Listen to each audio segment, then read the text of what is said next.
नमस्कार, मैं हूं आपके साथ आस्था कौशिक और आप देख रहे हैं महाबहस। रामपुर और आजमगढ़ में होने वाले उपचुनाव को लेकर सियासी शोर चरम पर है। आजमगढ़ में समाजवादी पार्टी के तिलिस्म को तोड़ने के लिए बीजेपी हर दांव आजमा रही है। रामपुर में आजम खान की सियासत को पटकनी देने के लिए पूरी तैयारी की जा रही है। उधर समाजवादी पार्टी भी अपने गढ़ को बचाने की कोशिशों में जुटी है। हालांकि अभी तक आजमगढ़ में प्रचार से अखिलेश यादव दूरी बनाए हुए हैं।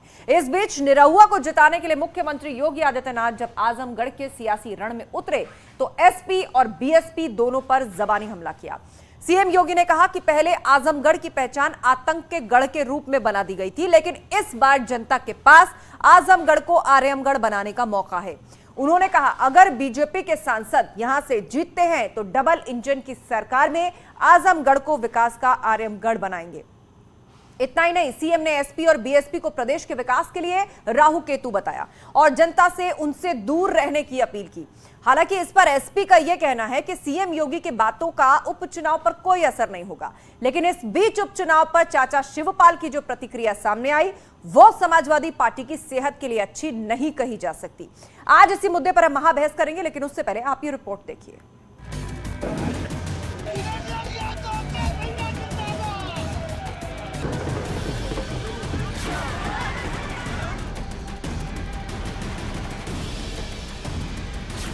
किसने आजमगढ़ को बनाया आतंक का गढ़? सपा हो या बसपा, भाइयों बहनों, उत्तर प्रदेश के विकास के राहु और केतु हैं ये सब।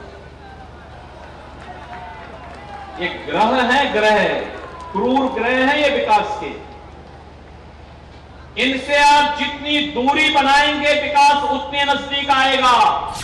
अब आजमगढ़ बनेगा विकास का आर्यमगढ़। आजमगढ़ को आर्यनगढ़ बनना है, जो महाराज जी भी बोले आर्यनगढ़ बनने की ओर है और सबने तय कर लिया है। खुद यादव समाज भी चाह रहा है कि भैया हो कोई सांसद उनका। अखिलेश जी कभी पार्लियामेंट में आजमगढ़ का नाम नहीं लिया। प्रदेश में विकास के राहु केतु कौन? आजमगढ़ को आतंकवाद का गढ़ मत बनने दीजिए। आजमगढ़ को आर्यमगढ़ बनाने की विकास की प्रक्रिया के माध्यम से आर्यमगढ़ बनाने की प्रक्रिया के साथ जोड़ने के लिए आपके साथ आया हूं। मैं आपके पास आया हूं मैं कहने के लिए फिर से अवसर को चूकिएगा मत। अखिलेश के गढ़ में योगी खिलाएंगे कमल। इनके समय में ये योगी जी भी आए थे, इसी जिले में आए थे, इसी शहर में आए थे और आजमगढ़ के लोगों के ऊपर कभी उनका असर नहीं पड़ा और ना आगे वाले समय पड़ने वाला है। आजमगढ़ के लोग समाजवादी हैं, समाजवादी ही रहेंगे। कोई किसी ने न निमंत्रण दिया न कुछ दिया तो हम अपने शांत हैं, मुझे पता ही नहीं। आँख कान दोनों बंद हैं हमारे। आशीर्वाद मांगने आएंगे तो बिल्कुल देंगे, नहीं मांगने आए तो 5 यहीं से दे देंगे। आजमगढ़ में अग्नि परीक्षा, रामपुर में रण। श्री अखिलेश यादव जी जानते हैं कि वह आजमगढ़ हार रहे हैं, रामपुर हार रहे हैं, इसलिए अभी तक यहाँ मुझे लग रहा है प्रचार करने आए नहीं। जब बड़ा भाई यहाँ रह करके सपा अध्यक्ष के रूप में यहाँ कुछ नहीं किया तो छोटा भाई जो बनाए उसे हार करके वो क्या करेंगे।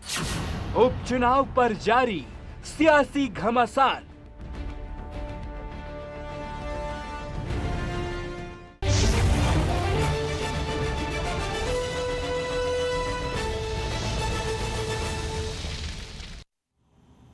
और इस पर चर्चा के लिए चारों विशेष मेहमान हमारे साथ जुड़ चुके हैं। भाजपा का पक्ष रखने के लिए हमारे साथ आनंद दुबे जी हैं, समाजवादी पार्टी के प्रवक्ता अनुराग भदौरिया हमारे साथ जुड़ चुके हैं, सुजीत सम्राट हैं बसपा प्रवक्ता और साथ ही मनीष गुप्ता पॉलिटिकल एनालिस्ट भी हमारे साथ हैं। आप सभी का बहुत बहुत स्वागत है। सबसे पहले अनुराग भदौरिया जी, सवाल यही, एक बार फिर से शिवपाल यादव को आपने हर्ट कर दिया। आज कह रहे हैं कि ना तो किसी ने मुझे चुनाव प्रचार के लिए आजमगढ़ में बुलाया है, ना किसी ने पूछा है, चुपचाप शांति से हम तो देख रहे हैं। ना तो अखिलेश यादव खुद गए, ना हमें वहां पर भेजा, तो हम ऐसे में किसको आशीर्वाद दें?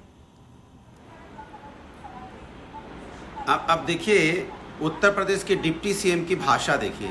कह रहे हैं कि वो बदायूं से खुद हार के आए हैं तो यहाँ चुनाव कैसे जीत जाएंगे। अरे प्रभु, आप चुनाव हार के डिप्टी सीएम बन गए और दूसरों पे उंगली उठाते हो। तो मैं भारतीय जनता पार्टी की सोच की दाग देता हूँ। माने वो क्या बोलना चाहते हैं उन्हें खुद नहीं पता चलता। खुद हारे हुए हैं और जुगाड़ वाली सीट से खुद वो मंत्री बने हुए हैं। एक बात, आजमगढ़ में समाजवादी पार्टी फिर एक बार 3 लाख वोट से कम से नहीं जीतेगी। वहां पे एक तरफा है और ये आप भी जानती होंगे और आपके पत्रकार बंधुओं ने आपको बता दिया होगा कि आजमगढ़ में कुछ बचा नहीं है। आजमगढ़ में समाजवादी पार्टी गढ़ है, समाजवादी पार्टी ने आजमगढ़ का विकास किया है, समाजवादी पार्टी आजमगढ़ के लिए जान देती है और आजमगढ़ के लोग समाजवादी वहां पे विचारधारा से। लेकिन अब अनुराग जी उसको आर्यमगढ़ बनाए जाने की भी बात चल रही है और हवाला उसी विकास का दिया जा रहा है जिसका दावा आप कर रहे हैं। मुख्यमंत्री खुद कह रहे हैं कि जनता के पास मौका है, आजमगढ़ तो आतंक का पर्याय था, अब आर्यमगढ़ बनाइए जो विकास का पर्याय होगा। अच्छा, तो बिल्कुल देखिए, दिक्कत यह है कि मुख्यमंत्री खुद इतनी बड़ा झूठ बोलते हैं। सोचिए 5 साल से मुख्यमंत्री है, एक आजमगढ़ में फैक्ट्री लगाई हो तो बता दें। समाजवादियों ने वहां फैक्ट्रियां लगाई हैं, आज भी चल रही हैं। इनका क्या एक रोड बनाई हो तो बता दें। आजमगढ़ में किया कुछ नहीं, लेकिन 5 साल से कुछ किया नहीं। कितनी बार आजमगढ़ जाके उन्होंने वहां पे रोड कनेक्टिविटी बढ़ाई है या रोजगार आजमगढ़ के लोगों को दिया है या आजमगढ़ के लोगों के लिए उन्होंने ब्लॉक में कोई काम किया हो? कुछ नहीं। वहां समाजवादियों ने ही काम किया है और समाजवादी को ही वहां के लोग आशीर्वाद देते हैं, इसलिए परेशान है। अब उसको जोड़ना चाहते हैं, जाति धर्म में किसी तरह भिड़ाना चाहते हैं, कुछ नहीं मिल रहा है। अरे उनको गिनाना चाहिए था अपनी उपलब्धि, क्या आपने उपलब्धि क्या की है? उपलब्धि तो गिना नहीं पाए। वो नाम बदलना, नाम ये करना, नाम बदलने के अलावा ये बताइए कि आप आजमगढ़ के लिए क्या करने वाले थे, वहाँ यूथ के लिए क्या करने वाले थे? मुख्यमंत्री जी को यूथ को रोजगार देने की स्कीम बताइए कि हम आजमगढ़ में आए हैं और आजमगढ़ के लोगों के लिए और उनके युवाओं के लिए ये रोजगार है। नाम बदलने की बात कर रहे हैं, काम नहीं करेंगे। मतलब बीजेपी को काम नहीं करना है, समाजवादी लोग हैं, काम करते हैं, इसलिए आजमगढ़ आशीर्वाद देने जा रहा है और बीजेपी घबराई परेशान है, इसलिए आए बाएं साएं बोल रही है। ठीक है, आनंद दुबे जी ये बताइए, आजमगढ़ का अगर जातीय समीकरण आप उठाकर देखें और हाल ही में यूपी के जो इलेक्शन हुए थे उसको उठाकर के देखें तो 10 से 10 सीट सपा के पास है। यहाँ का जातीय समीकरण आप देखिए, बड़ी संख्या में मुस्लिम वोट बैंक है, यादव वोट बैंक है और आप जीत का बड़ा दावा यहां से कर रहे हैं, किस बूते? देखिए, निश्चित रूप से विधानसभा चुनाव में समाजवादी पार्टी को यहाँ अच्छी सफलता मिली थी आजमगढ़ में, और इससे पहले भी समाजवादी पार्टी को यहाँ सफलता मिलती रही। लेकिन तमाम बार सफलताएं देने के बावजूद आजमगढ़ के लोग तो समाजवादी पार्टी से, अखिलेश यादव जी से पूछते हैं कि भाई कभी आपको बनाया, कभी आपके पिताश्री को सांसद बनाया, आप जिसे खड़ा कर देते हैं हम उसे चुन के भेज देते हैं, लेकिन आपने आजमगढ़ को क्या दिया? सिवाय एक आतंकवादी पहचान आजमगढ़ की बन के रह गई। आपने आजमगढ़ के लिए क्या किया? आजमगढ़ के निजामाबाद क्षेत्र में ब्लैक पॉटरी का सबसे बड़ा काम है, उसको विकसित करने के लिए समाजवादी पार्टी सरकार ने क्या किया? मुबारकपुर में जो साड़ियां बनती हैं, बनारस तक के साड़ियां जो आनंद जी वो तो कह रहे हैं, अनुराग भदौरिया कह रहे हैं कि हमने बड़ी सारी फैक्ट्रियां लगाई हैं। भाजपा ने क्या किया है? सारी फैक्ट्रियां समाजवादियों ने लगाई हैं, वो तो कह रहे हैं। बीजेपी ने क्या एक रोड बनाई है तो बताओ, एक रोड बनाई है। नहीं, पहले फैक्ट्रियों पे बात कर लेते हैं, रोड पर भी आएंगे अनुराग जी, एक बार फैक्ट्रियों पर बात कर लेते हैं। आनंद दुबे जी, एक रोड बनाई है। आनंद दुबे जी, आप साड़ियों के कारखाने की बात कर रहे थे, या अनुराग जी कह रहे हैं कि सारी फैक्ट्रियां सपा ने लगाई हैं? मैं तो पूछ रहा हूँ बात पूरी होने दीजिए उनकी, उसके बाद सड़क पर अनुराग, अरे मैं तो अनुराग भदौरिया से पूछ रहा हूँ कौन सी फैक्ट्री लगाई, जरा नाम बता दो। आतंक की फैक्ट्री, आतंक की फैक्ट्री लगाई, जिसमें शिलान्यास किया गया था, वो मेडिकल कॉलेज, बताओ ना अनुराग भदौरिया, जाइए वहाँ पे फैक्ट्री समाजवादी की देन है। क्या आपने क्या किया वहाँ पे? सिर्फ बातें बोलते हो, ये ठीक है, एक एक करके अपनी बात रखिए, आपस में मत लड़िए। अनुराग जी आपको पूरा समय दिया मैंने, आनंद जी की बात पूरी होने दीजिए। 10 सेकंड आनंद दुबे, उसके बाद सुजीत सम्राट। जरा 4 फैक्ट्री का नाम बताइए अनुराग भदौरिया, बताइए कौन सी फैक्ट्री लगवाई है आपने? कौन सी फैक्ट्री लगवाई जरा बताइए। मैं आपको बताता हूँ, आजमगढ़ में हमने क्या किया है, मैं बताता हूँ। आजमगढ़ से बनारस तक, आजमगढ़ से बनारस तक जाने की बात नहीं थी, हमने बताई। आजमगढ़ से गाजीपुर तक की है, हमने बताई। अनुराग जी सुन लीजिए, वो सारी सड़कों का पता बता रहे हैं। सुनिए अनुराग भदौरिया, सुनिए, आजमगढ़ से बनारस को जोड़ने की सड़क बेहद खराब थी, हमने बनाया। आजमगढ़ से गाजीपुर को हमने जोड़ा, आजमगढ़ से मऊ की सड़क हमने जोड़ी। आप बताइए, आजमगढ़ बनाने वाली समाजवादी पार्टी है। भाजपा और सपा दोनों के अपने अपने दावे हैं, लेकिन आजमगढ़ में रहने वाली जनता समझ रही होगी कि जिन सड़कों का जिक्र आप कर रहे हैं या जिन फैक्ट्रियों का जिक्र अनुराग भदौरिया कर रहे हैं, किसके दावों में कितना दम है। आप दोनों हमारे साथ बने रहिए, आप दोनों अपनी बात रख चुके हैं। सुजीत सम्राट जी बसपा लीडर हमारे साथ हैं। सुजीत जी बताइए, यहां पर एक बार फिर से कहा जा रहा है कि वोट कटवा साबित होंगे क्या गुड्डू जमाली? मुस्लिम वोट बैंक में भी सेंध लगाएंगे, दलित वोट बैंक में भी सेंध लगाएंगे, तो इससे तो भाजपा को फायदा हो जाएगा। देखिए मैडम, ऐसा है, फायदा किसी को हो किसी को नुकसान हो, पॉलिटिकल पार्टी ये नहीं सोचती है। मैं आपको बताना चाहता हूं कि दोनों आपस में जो लड़ रहे हैं कि किसी ने इसने ये कह रहे हैं कि हमने कराया है, ये कह रहे हैं हमने कराया, और तो किसी ने कुछ कराया नहीं वहां पे उत्तर प्रदेश के अंदर, किसी और की तो सरकार आई नहीं, हमारी सरकार। बता दीजिए, आपने गिनवा दीजिए, आपने कितनी फैक्ट्रियां लगाई, सड़क बनवाए, फ्लाईओवर बनवाए, अगर है आजमगढ़ के अंदर फ्लाईओवर तो बता दीजिए। सब कुछ बनवाया है उत्तर प्रदेश का। अगर संपूर्ण विकास किसी ने किया तो बहन कुमारी मायावती की जो सरकार थी 2007 से लेकर 2012 तक जब हुआ है, उसके बाद तो कैसे आतंक हुआ आपने सबने देखा होगा। दूसरा मैं कहना चाहता हूं कि ये जो आर्यमपुर गढ़ बनाना चाहते हैं उससे कुछ होने वाला नहीं है, जनता को कुछ मिलने वाला नहीं है। जनता को ये क्या देना चाहते हैं, क्या एजुकेशन देना चाहते हैं जनता को, क्या रोजगार देना चाहते हैं जनता को, उस पर तो बात नहीं कर रही है। ये हिंदू मुसलमान पर बात करते हैं। अच्छा, आपने अपने सरकार के समय की बात की सुधीर जी, आपने बसपा सरकार के समय की बात की, आपने एजुकेशन का मुद्दा उठाया, आपने रोजगार का मुद्दा उठाया, आप ही कोई डेटा पेश कर दीजिए ना। अब उपचुनाव भी है, 2024 से पहले मैसेज देने का मौका भी है कि बसपा सरकार में कितने और कहां-कहां रोजगार हुए और कितनी सड़कें, स्वास्थ्य या एजुकेशन के लिए आप लोगों ने काम किया। क्योंकि आज मुख्यमंत्री योगी आदित्यनाथ ने यह भी कहा है कि सपा हो या बसपा, यूपी के विकास के राहु केतु हैं दोनों। देखिए, ये जो कह रहे हैं मुख्यमंत्री, जो कह रहे हैं, ये अपने बारे में सोचा कम से कम कि ये उत्तर प्रदेश का क्या हाल बनाया है। आज उत्तर प्रदेश जाति देखकर बिल्डोजर चलाने का काम करता है। आज की डेट में जाति देखकर थानों में रिपोर्ट होती है, जाति देखकर वहां सारा काम हो रहा है। क्या एक जाति के लोग ही पुलिस में होते हैं क्या? थाने में किसी चीज की आप देखना पड़ेगा आपको। ये आरोप हर सरकार पे लगा है। सपा की सरकार रही तो आरोप यादव राज का लगा, बसपा की सरकार रही तो आप पर भी उस तरीके के आरोप लगे कि कोई किसी भी बड़े प्रशासनिक अधिकारी की जाति देख लीजिए या फिर कौन किस ऑफिस में पोस्टेड है उसकी जाति देख लीजिए। अंदर हिंदू मुसलमान नहीं करा ये आरोप उत्तर प्रदेश में रहने वाली हर सरकार पर फूटने लगे हैं और मौजूदा सरकार पर भी लग रहे हैं। लेकिन मेरा सवाल ये है कि काम क्या हुए उस पर बात हो, काम क्या हुए उस पर बात हो। ठीक है सुजीत जी, ठीक है, ठीक है। क्या कर रहे हैं? तो ऐसे लोगों की सरकार को लेके आने वाले जो लोग हैं वो सोच लें और उत्तर प्रदेश की जो वहां के लोग हैं वो देखें क्या करना है। अब आजमगढ़ के अंदर इन लोगों को अब कोई वोट देने वाला नहीं है, वहां के लोकल कैंडिडेट हैं गुड्डू जमाली जी, वो जीतेंगे। ठीक है, आपका अपना बड़ा दावा है कि लोकल कैंडिडेट पर इस बार जनता भरोसा जताएगी, सपा का अपना दावा है और भाजपा भी अपना बड़ा दावा कर रही है। मनीष गुप्ता राजनीतिक विश्लेषक हमारे साथ जुड़े हुए हैं। मनीष जी, आजमगढ़ को यदि आप उठाकर देखें, ये सवाल मैंने बीजेपी से भी पूछा था, यहाँ का जातीय समीकरण देखे, हाल ही में आप यूपी चुनाव के रिजल्ट देख लीजिए, ये दोनों फैक्टर तो सपा के फेवर में जाते हुए दिख रहे हैं। तो अब भाजपा यहां पर क्या बड़ा या निरहुआ का चेहरा कितना बड़ा मैजिक कर देगा? क्या आपको लग रहा है कि उपचुनाव में कई बार जनता मूड बदल लेती है, उसको भी पता होता है कि सरकार पर कोई फर्क पड़ने नहीं जा रहा है, तो ऐसे में कोई संदेश जनता क्या दे सकती है या परंपरागत तौर पर एक बार फिर से सपा का पलड़ा यहाँ भारी नजर आ रहा है? देखिए, इस चुनाव में एक बात तो ये तय हुई कि समाजवादी पार्टी का जो M/Y फैक्टर है वो इफेक्टिव तो है। तो अब मुसलमान और यादव ये वोटर तो समाजवादी पार्टी को मिल रहे हैं। अब आजमगढ़ में क्या होगा ये देखने की बात है। पहली बात, अखिलेश यादव जी और माननीय मुलायम सिंह यादव जी दोनों ने वहां से दूरी बना रखी है। अब शिवपाल यादव को वहां पे कोई पूछ नहीं रहा है, तो ऐसे में यादव वोट अकेला या समाजवादी पार्टी को जाएगा या दिनेश यादव निरहुआ भी यादव वोटों को काटेंगे, एक प्रश्न। और दूसरा प्रश्न ये, जिस तरीके से मुसलमान वोटों पर निशाना लगाने बैठे बीएसपी उम्मीदवार गुड्डू जमाली को आजमगढ़ की राष्ट्रीय उलेमा काउंसिल ने अपना समर्थन दे दिया है। सोमवार को ही आज ही काउंसिल ने इसका ऐलान किया है। इस काउंसिल की मुस्लिम वोटर्स पर बड़ी अच्छी पकड़ है। ऐसे में यह मामला निश्चित रूप से त्रिकोणीय हो गया है।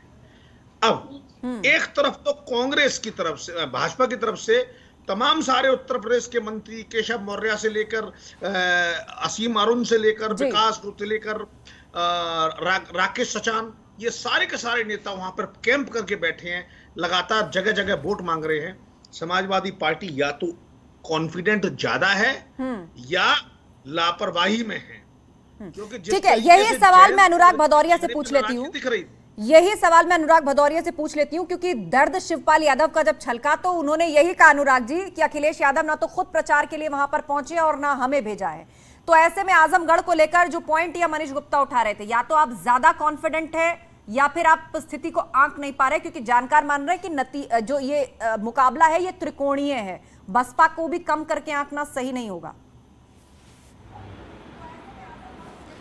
देखिए, एक बात मान के चलिए कि आजमगढ़ में समाजवादी ने काम किया है और समाजवादियों ने वहाँ पे बहुत काम किया है, इसीलिए वहाँ समाजवादी जो वोटर है, जो आजमगढ़ का वोटर है, वो समाजवादी को चुनता है। वहाँ एक एक कार्यकर्ता जो वहाँ के एमएलए हैं, वो समाजवादी एमएलए, वो वहाँ पे लोगों के साथ रोज 1-to-1 टच में रहते हैं। लेकिन तो लोगों को समस्या और शिकायत ये भी अनुराग जी रही कि अखिलेश यादव यहाँ से सांसद थे और कोरोना काल में वो एक बार भी नहीं गए वहाँ पर। लोगों को शिकायत नहीं, लोगों को शिकायत नहीं है, ये अपोजिशन पार्टी को शिकायत है। लोग तो कह रहे हैं कि हम आपकी जरूरत नहीं है, चूंकि आ गए हैं धर्मेंद्र यादव जी, यहाँ पे आदरणीय आजम खान साहब आ गए हैं, आपके पास और काम है, आप संभालिए। उनको शिकायत नहीं है, ये दिक्कत है हारने वालों को। हारने वाले डरे सहमे रहते हैं, अरे क्यों नहीं आ रहे हैं, क्यों नहीं जा रहे हैं, ये क्या हो रहा है, वो क्या हो रहा है। अरे समाजवादी पार्टी है, समाजवादी पार्टी का कार्यकर्ता चुनाव लड़ता है, भारतीय जनता पार्टी थोड़ी है कि भारतीय जनता पार्टी परेशान हो गए। मैं इनसे पूछना चाहता हूँ कि क्या इन्होंने शिवपाल यादव को यादव परिवार का हिस्सा माना भी है कि नहीं माना है? अब देखिए, इनके साथ दिक्कत ये बीजेपी की तरफ से आते हैं तो उनको सवाल व्यक्तिगत पूछे। मैं यहाँ जनता की बात कर रहा हूँ। ठीक है, जनता की बात तो आप लोग चुनावी मंचों से भी कर रहे होंगे, जनता की बात चुनावी मंचों से भी कर रहे होंगे, लेकिन शिवपाल यादव को हम भूल जाएं या उनकी बात ना करें, ऐसा संभव नहीं है, क्योंकि आप की पार्टी दावा कर रही है कि परिवार एकजुट है, हम सब एक साथ हैं। तो आप बताइए, शिवपाल यादव को आपने ठंडे बस्ते में डाल दिया है। अरे भाई, ये अरे आप लोग, मैं कह रहा हूँ ना, दिक्कत भारतीय जनता पार्टी को, समाजवादी पूरी तरह से वहां लड़ रही है और समाजवादी पार्टी जीतने जा रही है। बीजेपी और बीजेपी के जो सो कॉल्ड पीछे से आते हैं, आपके यहाँ प्रवक्ता हैं जो बीजेपी के लटक समझ लो उनको, और क्या बोले उनको, प्रवक्ता तो बोल नहीं सकते, सपोर्टर भी नहीं बोल सकते, जो उनके पीछे से लटके हुए आते हैं ना, वो ये सब बातें करेंगे कि उनको सिखा के भेजा जाता है। तुमको जनता की बात नहीं करनी है। अनुराग जी, कोई बात नहीं, ठीक है, अनुराग जी, आपने कहा कि समाजवादी पार्टी ने वहां पर काम किया है। मनीष गुप्ता, एक मिनट रुक जाइए मनीष गुप्ता। अनुराग जी, आपने कहा कि समाजवादी पार्टी की वहां जीत होने जा रही है क्योंकि एक एक कार्यकर्ता ने काम किया है, डोर टू डोर अपनी पकड़ बनाई है। तो आप मुझे बता दीजिए, अखिलेश यादव वहां से सांसद है, 10 की 10 सीटें आपके पास हैं, आपने आजमगढ़ के लिए क्या किया है, कितनी कौन सी फैक्ट्रियां खोली है, कौन सी नई सड़क बनाई है, शिक्षा, स्वास्थ्य, रोजगार, क्या किया है आजमगढ़ समाज? अच्छा, मैं गिनाऊं उसके पहले मैं एक शब्द पूछ, देखो, आजमगढ़ में हमने हॉस्पिटल बनाए, आजमगढ़ में हमने सिर्फ हॉस्पिटल, वहां पे हमने डिस्ट्रिक्ट हेडक्वार्टर में नहीं बनाया, हमने छोटे छोटे अस्पताल वहां पे जो वहां के ब्लॉक होते हैं उसमें ही बनाए। हमने पूरे 4 लाइन हर गांव को, हर ग्राम समाज को, हर कस्बे को नाम बताइए, कौन सा हॉस्पिटल बनाया है, नाम बताइए। और मेडिकल कॉलेज, जो मेडिकल कॉलेज समाजवादी बनाया है, आनंद दुबे जी, उन्होंने करेक्ट कर लिया खुद को, करेक्ट कर लिया। आनंद दुबे जी, एक मिनट, अनुराग जी बात पूरी रखने दीजिए, पूरी बात सुन लीजिए एक बार अनुराग जी की, फिर क्रॉस क्वेश्चन मैं भी करूंगी, आप भी करिएगा। हालांकि उन्होंने खुद को करेक्ट कर लिया कि हमने ब्लॉक स्तर पर छोटे छोटे अस्पताल बनाए। बात कंप्लीट करने दीजिए, अनुराग जी बोलिए। सुना नहीं, आजमगढ़ मेडिकल कॉलेज, यार सुन लीजिए, आजमगढ़ मेडिकल कॉलेज से लेके फैक्ट्री से लेके किसने बनाई फैक्ट्री? और भारतीय जनता पार्टी ने क्या किया 5 साल में? बताएं, भारतीय जनता पार्टी ने क्या किया? सरकार है 5 साल से आपकी, आपने एक रोड नहीं बनाई वहां पे, आपके नेता वहां जाते नहीं है, आपने कितना रोजगार दिया, कितने हॉस्पिटल खोले आपने, कितने वहां पे आपने स्कूल खोले, कितने मेडिकल कॉलेज खोले? हमने तो स्कूल बनाए हैं, हर विधानसभा में 5-5, 6-6 स्कूल बनाए हैं। आपने कौन सा स्कूल बनाया बताइए, कौन सा स्कूल आपने बनाया आजमगढ़ के अंदर में? सिर्फ आप राजनीति करना जानते हैं, सरकार आपकी, काम हम करते हैं, तो जीतेगा कहां से आप? समाजवादी जीतेगी? ठीक है अनुराग जी, आपने कहा हमने मेडिकल कॉलेज बनाए, हमने मैं गिनवा देती हूँ। आपने कहा मेडिकल कॉलेज हमने बनाए, हमने, अनुराग जी सब लोग एक साथ बोलेंगे तो किसी की बात साफ नहीं होगी। आपने पूरी बात अपनी रखी, आपने बताया हमने फैक्ट्रियां लगवाई हैं, हमने जो है वहां मेडिकल कॉलेज बनवाया है, सड़कें बनवाई हैं, ठीक है। आनंद दुबे जी, अब बताइए, आप तो थोड़ी देर पहले सड़कों के नाम गिना रहे थे कि हमने बनारस को कनेक्ट कर दिया, गाजीपुर को कनेक्ट कर दिया, मऊ को कनेक्ट कर दिया, वो तो कह रहे हैं सड़कें भी हमने बनाई, फैक्ट्री भी हमने बनाई, मेडिकल कॉलेज बना दिया। नहीं, मैं बता रहा हूं, क्या किया? देखिए, इन्होंने नफरत फैलाई, मैं बता रहा हूं, ठीक है, इससे ज्यादा कुछ उनको अपनी बात पूरी करने दीजिए ना अनुराग जी, अपनी बात को खुद रखें, बोलिए। 5 साल में क्या किया आजमगढ़ के लिए? सुन लीजिए ना भाई, मैं बता रहा हूं, मैंने तो बता दिया, अब ये कह रहे हैं कि हमने बनाई, दरअसल इनका दोष नहीं है, हम जो भी करते हैं वो सब यही बना के जाते हैं। अरे इन्होंने ब्रह्मांड की रचना की है भाई, इन्होंने लखनऊ में क्या किया, आजमगढ़ में क्या किया, गाजीपुर में क्या किया, जौनपुर में क्या इन्होंने किया, सुल्तानपुर में क्या किया, कहाँ क्या किया, ये बता दो पहले। ये पूर्वांचल एक्सप्रेस भी समाजवादियों ने बनाया था, पूर्वांचल एक्सप्रेस समाजवादियों की, एक-एक करके बोलिए आप दोनों। जिसको आजमगढ़ की एक भी सड़कें समाजवादी पार्टी के शासनकाल में ठीक नहीं थी। आजमगढ़ की गली गली में सड़कों का जाल बिछाने का काम भारतीय जनता पार्टी ने किया। आजमगढ़ में मेडिकल कॉलेज आजमगढ़ में रेलवे स्टेशन के सुंदरीकरण का काम भारतीय जनता सरकार ने किया। अब तो आजमगढ़ का नाम आर्यमगढ़ हो जाने वाला है। भारतीय जनता पार्टी सरकार खुश है, बताइए। आजमगढ़ का नाम अब आर्यमगढ़ हो जाएगा। मनीष गुप्ता जी, एक मिनट, आप अपनी बात रखना चाहते हैं, लेकिन उससे पहले सवाल, क्योंकि आनंद जी की आवाज स्पष्ट नहीं आ रही है और एक साथ 2-3 पैनलिस्ट बोलेंगे तो और टेक्निकल गड़बड़ होगी उनकी आवाज में। अनुराग जी, ये बताइए, मुख्यमंत्री योगी आदित्यनाथ खुद यहाँ चुनाव प्रचार के लिए आए, उन्होंने यहाँ पर जनसभा की, बीजेपी के कई केंद्रीय मंत्री, कई प्रदेश स्तर के मंत्री वहां पर चुनाव प्रचार में जुटे हुए हैं। यह कहा गया कि पूर्व की सरकारों ने इसे आतंक का गढ़ बना दिया था, अब हम विकास के रास्ते पे ले जाएंगे, इसे आर्यमगढ़ बनाएंगे। सिर्फ नाम बदल सकती है, काम के नाम पे 0 सन्नाटा। इनके मुख्यमंत्री जाएंगे, कोई भी अच्छी बात नहीं बोलेंगे कि हम क्या विकास करेंगे। यहाँ पे नाम बताते ना कि कितना रोजगार देंगे, कहाँ स्कूल बनाएंगे, कहाँ कॉलेज बनाएंगे, कहाँ यूनिवर्सिटी बनाएंगे, कौन सी फैक्ट्री लगाएंगे, नाम गिनाते। क्या आप करेंगे? पहले ऐसा होता था।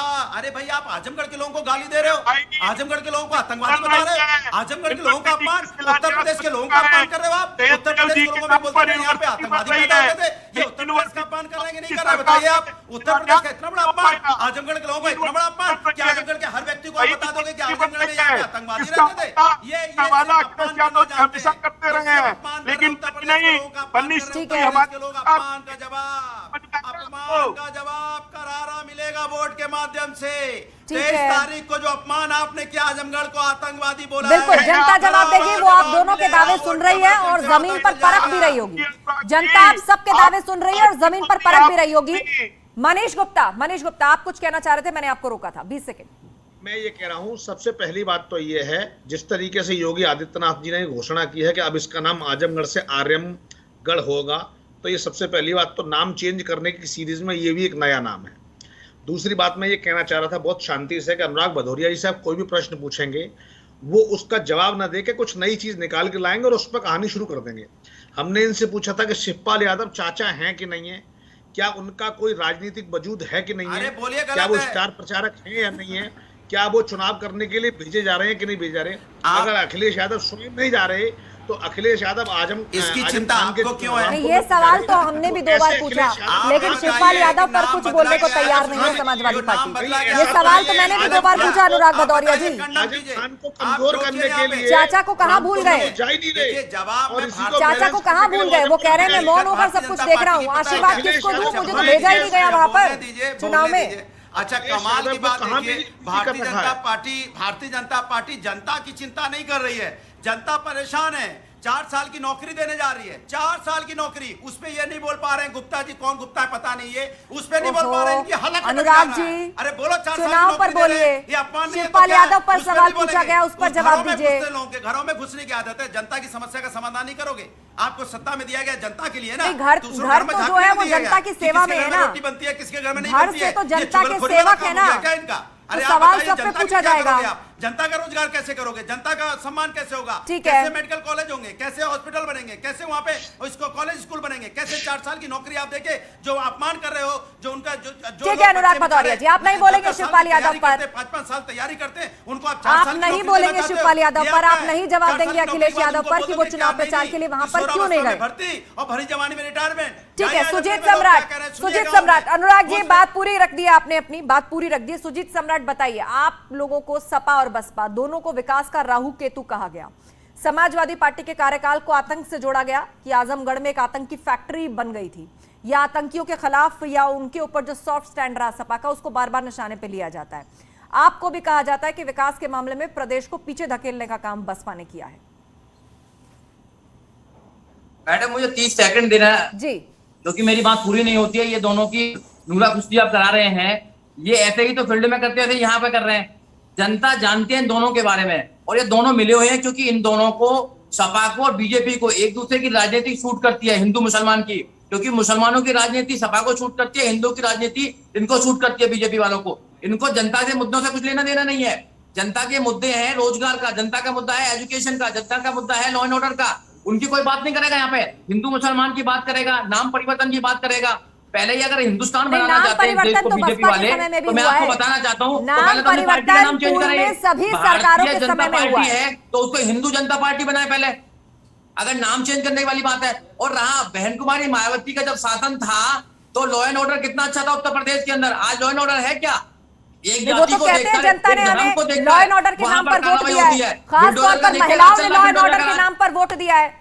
जाति धर्म से ऊपर उठकर महिलाओं ने लॉ एंड ऑर्डर के नाम पे वोट दिया, इसी को तो भाजपा मानती है कि बम्पर ये आपकी गलतफहमी है मैडम, गलतफहमी है आपकी। तो जाति के नाम पर क्या है? हिंदू मुसलमान के नाम पर ट्रांसफर कर दिया बीजेपी को। आज भी ये आजमगढ़ में हिंदू मुसलमान के नाम से राजनीति करना चाहते हैं। आजमगढ़ की जनता बहुत समझदार है, वो अपने लोकल कैंडिडेट को जिताने का काम करेंगे जो उनके पास में हो। ऐसे नहीं कि बाहर से बुलाकर वहां से कैंडिडेट बैठा दिया होगा। सपा ने भी बाहर से बुलाया है और बीजेपी ने बुलाया है। तो आजमगढ़ की जनता समझदार है, वो अपने आप अपना चुनेगी, अपना कैंडिडेट चुनेगी, जो गुड्डू जमाली है और जो बहुजन समाज पार्टी का कैंडिडेट है। मैडम ठीक है, अनुराग भदौरिया जी, यहाँ पर कहा जा रहा है कि इस बार लोकल की बारी है और बसपा अपना दम भर रही है। आपको लग रहा है कि गुड्डू जमाली, वहां पर मुस्लिम वोट बैंक बड़ी तादाद में है, दलितों की भी संख्या अच्छी खासी है, तो अगर गुड्डू जमाली वोट काट ले गए तो नुकसान सपा का है सीधे तौर पे?